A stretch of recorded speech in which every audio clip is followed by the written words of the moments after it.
এখন আলোচনা করব হচ্ছে ডেটাবেজ রিলেশন। ডেটাবেজ রিলেশনের সংজ্ঞাটা পড়তে হবে, আর এই ডেটাবেজ রিলেশনের শর্তগুলো খুবই গুরুত্বপূর্ণ। সংজ্ঞা এবং এই শর্তগুলো খুবই গুরুত্বপূর্ণ। অর্থাৎ ডেটাবেজ রিলেশন কাকে বলে? একটি ডেটা টেবিলের সাথে অন্য এক বা একাধিক ডেটা টেবিলের সম্পর্ককে বলা হয় ডেটাবেজ রিলেশন। ডেটাবেজ রিলেশনের শর্তগুলো কি? কমপক্ষে একটি কমন ফিল্ড থাকতে হবে। আচ্ছা, আমি দুটা টেবিলের মধ্যে এখানে খেয়াল করে, যেমন এখানে কাস্টমার টেবিল আর একটা অর্ডার টেবিল, এই দুইটা টেবিলের মধ্যে আমি একটা সম্পর্ক স্থাপন করব। সম্পর্ক স্থাপন করার জন্য আমার অবশ্যই একটা কমন ফিল্ড থাকতে হবে। যেমন এখানে কাস্টমার আইডি, এখানে কাস্টমার আইডি, কমন ফিল্ড আছে, যার কারণে আমরা এই দুই ডেটা টেবিলের মধ্যে আমরা একটা কি করতে পারবো, একটা রিলেশন তৈরি করতে পারবো।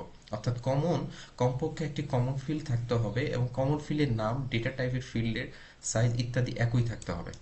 একটা ফিল্ডকে প্রাইমারি কি ফিল্ড হিসেবে থাকতে হবে, এবং ফিল্ডের তথ্য ইউনিক হতে হবে এবং একই থাকতে হবে। আচ্ছা, ডেটাবেজ রিলেশনের প্রকারভেদ। আমরা ডেটাবেজ রিলেশনের আর এটা প্রত্যেকটা বোর্ডেই মোটামুটি এসেছে 3 মার্কের একটা প্রশ্ন হিসেবে। এটা খুবই গুরুত্বপূর্ণ। 3 অথবা 4 মার্কের একটা প্রশ্ন হিসেবে প্রত্যেকটা বোর্ডে এসেছে। এটা খুবই গুরুত্বপূর্ণ যে ডেটাবেজ রিলেশনের প্রকারভেদ। ডেটাবেজ আমরা 4 প্রকার পড়বো। একটা হচ্ছে one to one, one to many, many to one, আর মেনি টু মেনি।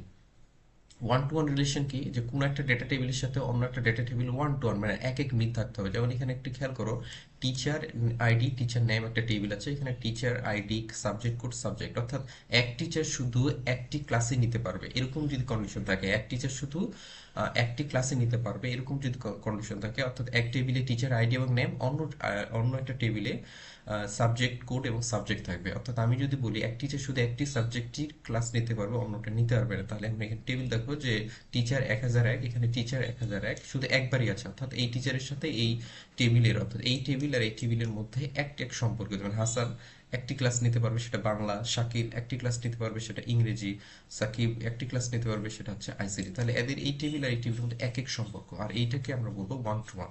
খেয়াল করবা যে প্রথম টেবিলের যে প্রাইমারি কিটা থাকবে, অর্থাৎ একটা কমন ফিল্ড থাকতে হবে প্রথম টেবিল এবং দ্বিতীয় টেবিলের ভিতরে একটা কমন ফিল্ড থাকতে হবে, এবং কমন ফিল্ডটাকে অবশ্যই সেম হইতে পারে। আর ভ্যালুগুলো যদি ইউনিক হয়, যেমন এখানে দেখো 1001, এখানেও 1001, একেবারে সেম টু সেম যদি হয়, তাহলে বুঝতে হবে এটা একটা ওয়ান টু ওয়ান রিলেশন।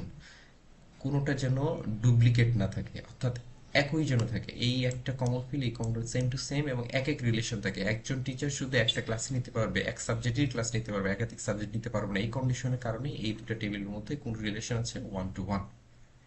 আচ্ছা, এবার আসি আমরা ওয়ান টু মেনি। অর্থাৎ এখানে যদি এখন বলি যে একজন টিচার একাধিক ক্লাস নিতে পারবে, এখন খেয়াল করো যে যে একজন স্টুডেন্ট আছে, যখন খেয়াল করো একজন স্টুডেন্ট, তার নাম হচ্ছে শাকিল।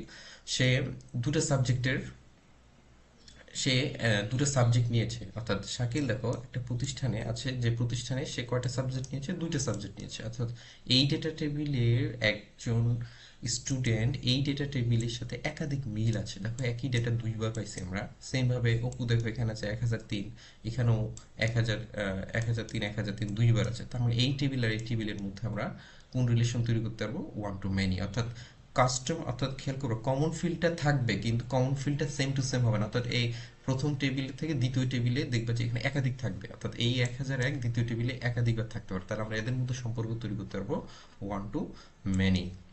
এখানে কিভাবে প্রশ্ন আসবে খেয়াল করো, দুটো টেবিল দেয়া থাকবে, এই দুটো টেবিলের ভিতর তোমাকে সম্পর্ক স্থাপন করতে হবে। প্রথমেই তোমাকে বলে দিতে হবে যে উদ্দীপকের টেবিল দুটির মধ্যে ওয়ান টু মেনি রিলেশন সম্ভব। দেন এই টেবিল সংজ্ঞাটা দিবেন, আর সংজ্ঞাটা দিয়ে কিছু কন্ডিশন লিখতে হবে, লেখার পর এই চিত্র সহ ব্যাখ্যা দিতে হবে।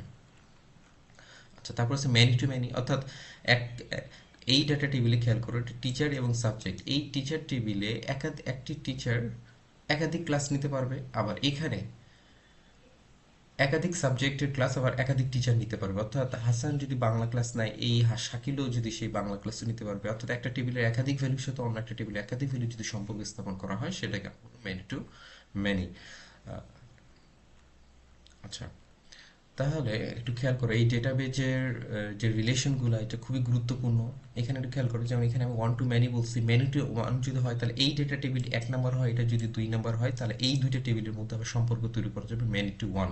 আর এটা যদি 1 হয়, এটা 2 হয়, তাহলে আমরা বলবো ওয়ান টু মেনি। অর্থাৎ এই ডেটা টেবিলের একজনের সাথে এই ডেটা টেবিলের একাধিক রেকর্ডের সাথে মিল আছে, তার মানে বলবো ওয়ান টু মেনি। আর এই 2 নাম্বার টেবিলের সাথে যদি আমি 1 নাম্বার টেবিলকে যদি কম্পেয়ার করতে চাই, তাহলে খেয়াল করবা যে এখানে একাধিক টেবিল, এই টেবিলের সাথে এক, তাহলে এটা আমরা বলতে পারি মেনি টু ওয়ান।